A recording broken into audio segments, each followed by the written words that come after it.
Hi, I'm Kate Bosch, certified professional organizer. I'm going to show you how to make your gift bag look a little better by fluffing the tissue, because you don't want to just like cram tissue around your gifts and throw it in there and say, oh, good enough. You want it to look nice. So, these gifts would be they're small and they'd be hard to wrap. So I'm going to put them in a gift bag instead.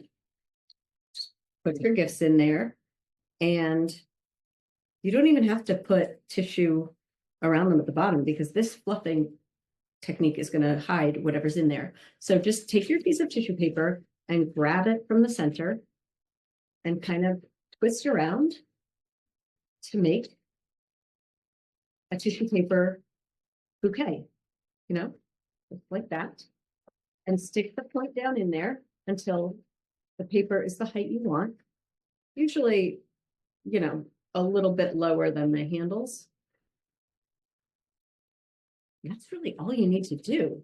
It looks nice and fluffy and pretty, and you can add a second piece if you want, but I don't know that this bag needs it. It's kind of good to go.